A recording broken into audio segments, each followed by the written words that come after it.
One thing about David, and we can learn from him, he knew where his help was coming from.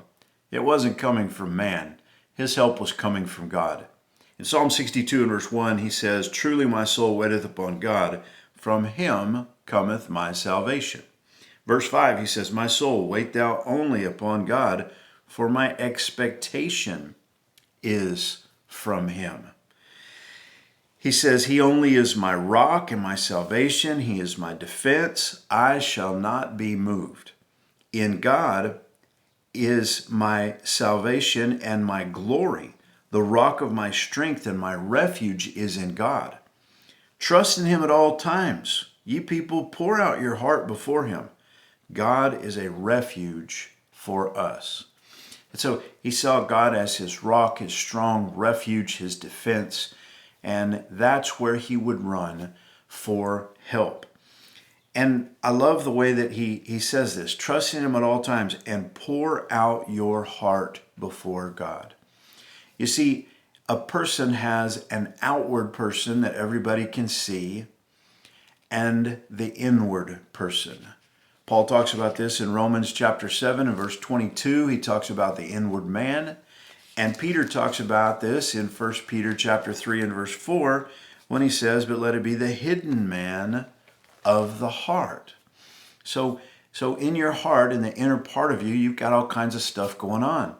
And God says, I want you to pour that out before me, just like a lady taking the things in her purse and just dumping it over on the kitchen table and pouring it out so that you can see everything that's inside there. When it's inside the purse, you can't necessarily see it. But when you just turn it over and dump it out. Now here's what most people do. Most people do what they call venting.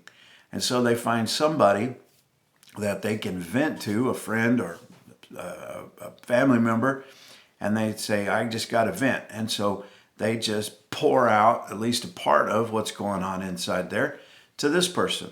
Well, David tells us, trust in the Lord at all times and pour out your heart before him. You know, when you take that which is hidden on the inside and you pour it out, it means that it's all available and it can be seen. Everything there can be seen. Well, he says, do this before God. God already knows what's going on inside of you. And so this is a part and an aspect of prayer and of a trusting relationship with God where we come to him and we just lay it all bare before him. You should do this. This is important in our lives because God can help.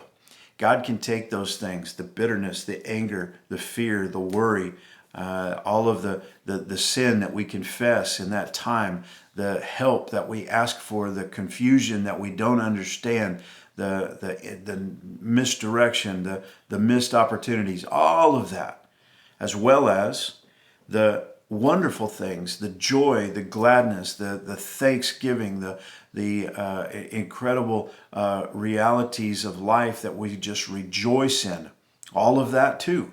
And we bring all of that and we pour out our heart before the Lord. Don't hide it in there. Don't keep it. Here's the contrast. Psalm 119 verse 11 says, "Thy word have I hid in mine heart, that I might not sin against thee." And so this is this life of devotion and of following Jesus, of taking his word and hiding it in our heart and then pouring out our heart before the Lord in prayer and coming to him for the help, for the grace, for the mercy, for the direction, for these things that we so desperately need. I just want to encourage you. God is a refuge for you. You can trust him. You can trust him completely. And so pour out your heart before him and see what God will do in your life. God bless you. Have a great day.